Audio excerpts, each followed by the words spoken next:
Hace algunos años yo tuve un amigo de origen taiwanés, cristiano. Se llamaba él Win Sing.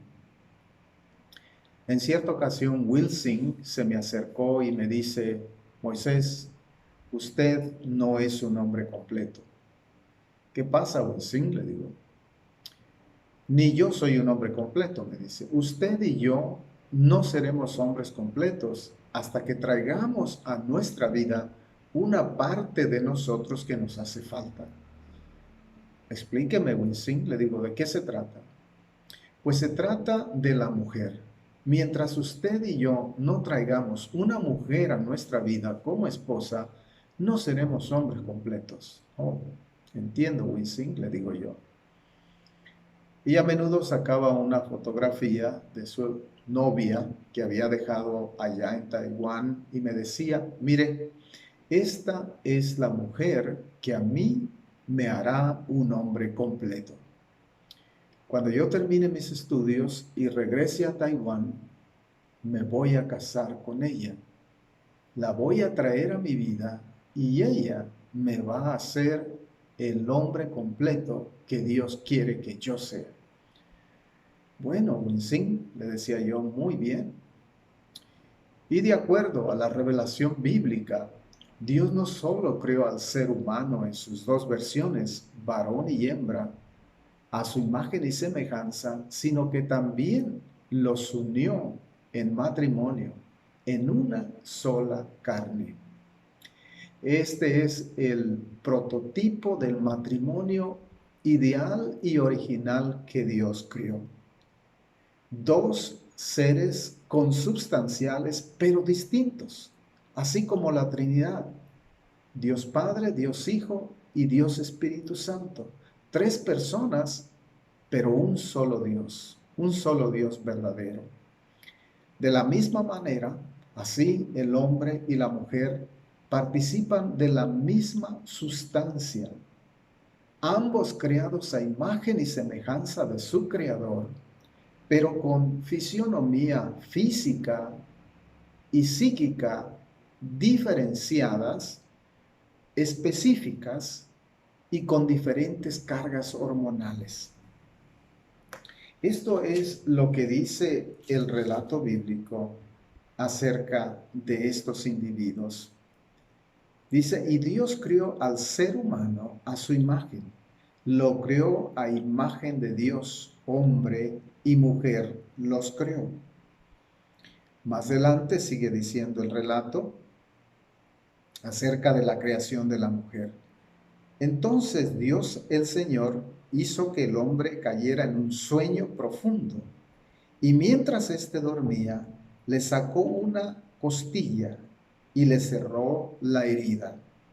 De la costilla que Dios había tomado del hombre, hizo una mujer y se la presentó al varón, el cual exclamó, esta sí es hueso de mis huesos y carne de mi carne. Se llamará mujer porque del hombre fue sacada. Dios mismo realizó aquella boda en el jardín del Edén. Mucho antes que hubiese cualquier legislación humana sobre el matrimonio o la familia. Dios mismo le presentó la novia al varón. Dios se la formó y Dios mismo se la presentó. Y él, el varón entusiasmado, exclamó, sí. Usted sabe que en toda matrimonio, en toda boda, por lo general, es el padre el que camina el pasillo hacia el altar para entregar a su hija en matrimonio a su prometido. Pues en este caso es Dios quien le ha preparado a Adán su esposa. Y es Dios quien camina ahora en medio de ese exuberante jardín del Edén con la prometida para presentársela a Abraham. Y me pareciera escuchar, aunque esto obviamente no se dio, no está en el relato bíblico, pero pareciera que escuchara a Dios decir: Adán, tomas a Eva por esposa y prometes delante de mí y de todos los ángeles como testigos ser para ella su fiel y su devoto esposo. Y Abraham, entusiasmado, a decir: por supuesto, Dios, claro que sí la tomo. Pues casi creo que ese es el tono con el que reaccionó Adán cuando miró a aquella mujer que le presentaba a Dios. Dice: vaya, esto es lo que yo necesitaba. Esto es lo que yo necesitaba. Esto es carne de mi carne y hueso de mis huesos. Ahora Adán ya no estaba solo. Ahora tenía su ayuda idónea, es decir, otro ser según su especie, para convivir, para compartir, para conversar y para propagar la especie. Recuerde que anterior a este suceso, Dios le había dado a Adán la tarea de nombrar a todos los animales.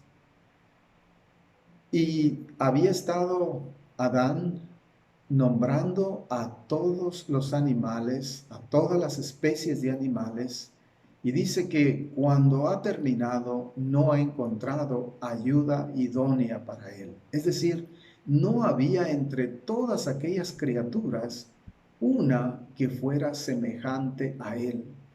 Había una semejante al toro, había una semejante al búfalo, una semejante al pingüino, cada quien tenía su pareja según su especie, pero para Adán no se encontró ayuda idónea, no se encontró el complemento.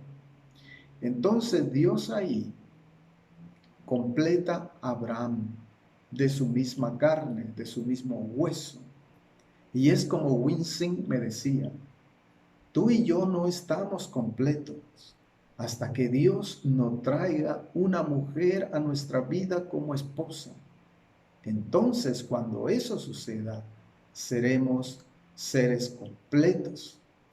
Y él ya tenía su prometida allá en Taiwán.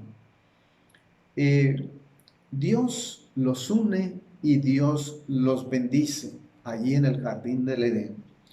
Dice el relato bíblico que les dice luego: y los bendijo con estas palabras: sean fructíferos y multiplíquense.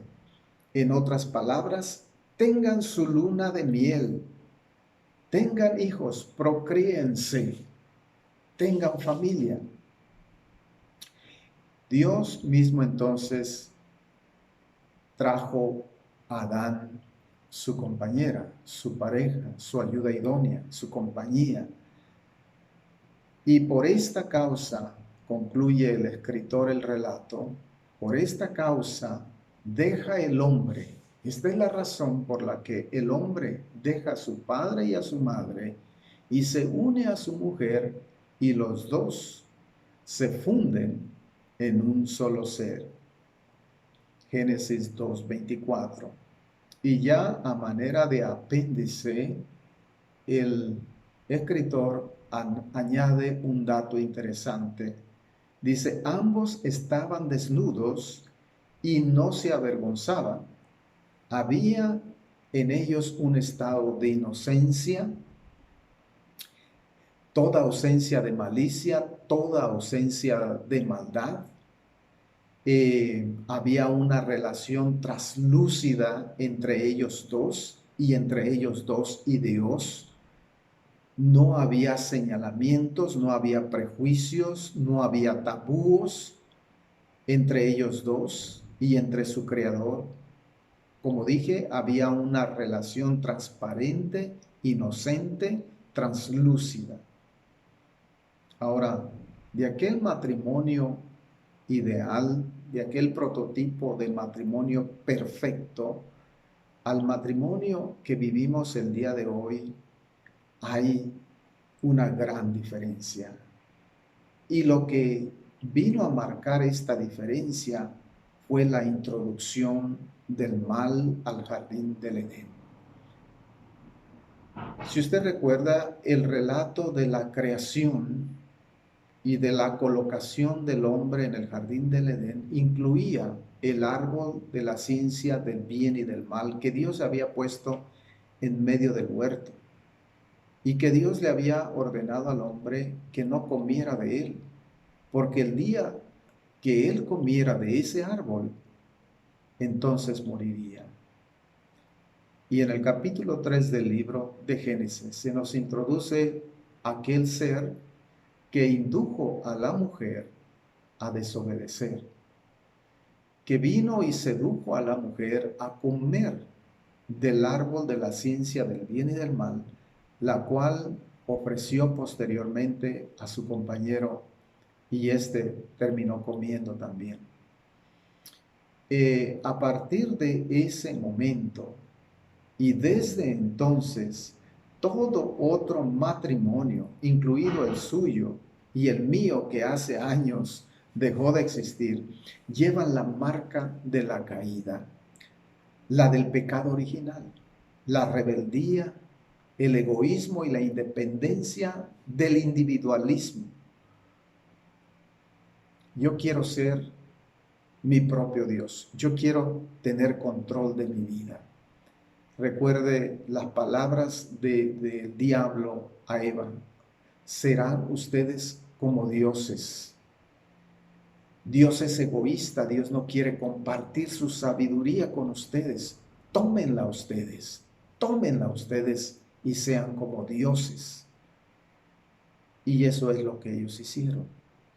Le dieron la espalda a Dios y decidieron tomar su destino en sus propias manos.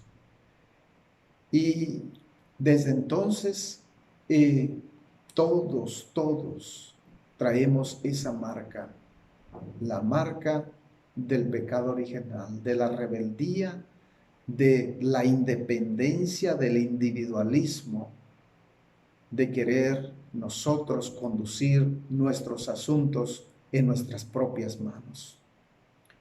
Muchos matrimonios cristianos viven entre el ideal, entre el matrimonio ideal, el del jardín del Edén, y el real. Unos caminan sobre sus pies, pero se tambalean. Otros caminan en un solo pie, y qué difícil hacer esto. Otros en 4 pies, arrastrándose, y otros han caído totalmente. El estado del matrimonio no se refleja bien estos días.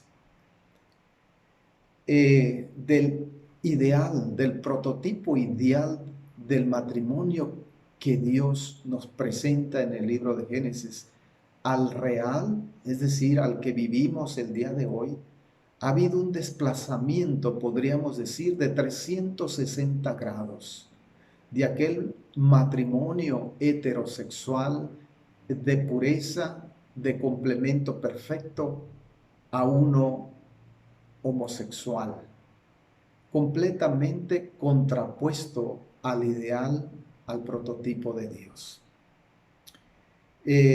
Algunas estadísticas muestran que el matrimonio es cada vez menos atractivo, especialmente en algunos países de Europa. Allá por 1960 se registraron, o en el año mejor específicamente de 1960, se registraron en Europa 3.315.614 matrimonios. Para el 2017 se registraron 1.950.395 matrimonios. Al mismo tiempo, los divorcios fueron de 940.395. La tendencia está provocando que más niños nazcan fuera del matrimonio, de 25.4% en el año 2000 a 42.4% en el año 2018.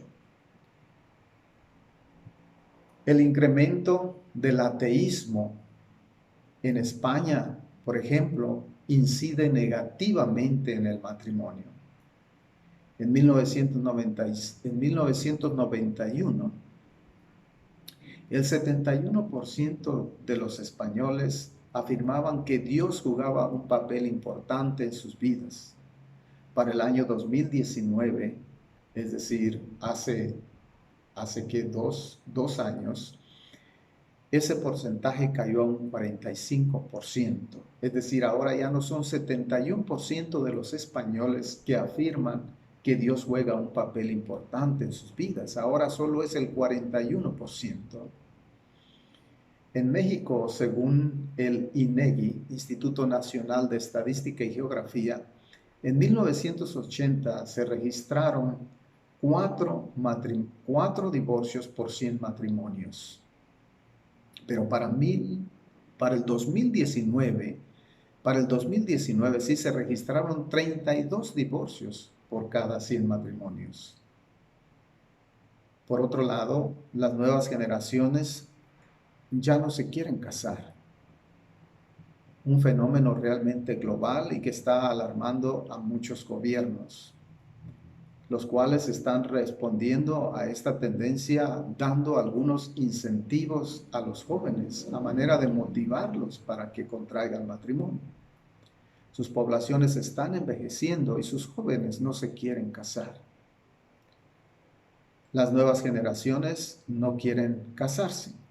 Estamos hablando de las generaciones llamadas Millennial y la generación Z, es decir, aquellos que nacieron en la década de 1980 y 1990. Según el INEGI, acá en México, 2/3 partes de estas generaciones permanecen solteras o en unión libre. El ideal de Dios para el matrimonio, de que el hombre y mujer lleguen a ser una sola carne, viendo las condiciones en las cuales se encuentran los matrimonios el día de hoy o el estado del matrimonio el día de hoy, requieren de la gracia redentora de Dios. No veo de qué otra manera pueda salvarse el matrimonio. Como Adán y Eva, todos, igual que ellos, hemos pecado. Hemos escuchado a la serpiente y nos hemos rebelado contra Dios. El egoísmo, el individualismo y el hedonismo, es decir, placer al máximo, y las secuelas y traumas de hogares disfuncionales nos han alejado del ideal de Dios para el matrimonio. Y mientras más nos alejamos de Dios, más pervertimos su ideal del matrimonio. Y las consecuencias siguen siendo fatales para la sociedad en general. Todo matrimonio necesita de la gracia redentora de Dios para consolidarse, porque todos pecamos. Para continuar necesitamos admitir nuestras faltas, recibir y ofrecer perdón. Los que caminan y tambalean, los que cojean, los que se arrastran y quienes están ya postrados, necesitan la gracia redentora de Dios en sus vidas. Y Dios está ofreciendo esa gracia. La redención que vino a realizar nuestro Señor Jesucristo en la cruz también incluye los matrimonios. A los que están luchando entre 1000 conflictos y a los que están a los que están dudando si continuar o tirar la toalla. Y aún a los que ya la tiraron. Para recibir la gracia redentora o salvadora de Dios para el matrimonio es necesario renunciar al ego y al individualismo y al hedonismo y ofrecer y recibir perdón entre cónyuges. No importa el estado en que se encuentre o incluso si ya pasó por el divorcio. Necesitamos recibir el perdón de la culpa y la sanidad de los traumas que deja un incidente así. Para finalizar, quisiera preguntarle, ¿y a usted qué le hace falta para estar completo? ¿Para ser un hombre completo o para ser una mujer completa, satisfecho y verdaderamente feliz? ¿Acaso será otra mujer en su vida? ¿Otro hombre en su vida? ¿Otra aventura de amor? Quizás más cosas, más diversión, más libertad, más independencia. Para que su matrimonio funcione, ¿qué necesita? ¿Qué necesita? ¿Más títulos? ¿Más trabajo? ¿Más ingresos? ¿O acaso más consideración por parte de su cónyuge? ¿Más atención? ¿Ser más escuchada, más escuchado? ¿Más considerada, más considerado? ¿Más respetado, más respetada? ¿Más valorado, más valorada? ¿Más amado, más estimado, más estimada? Algo que todo matrimonio necesita es la gracia redentora de Dios. Y para recibir esa gracia redentora de Dios, hay que aceptar que hemos fallado a Dios en primer lugar y luego a nuestro cónyuge. Abra su corazón en humildad y arrepentimiento a esa gracia, y Dios seguro que se la otorgará. Que Dios le bendiga.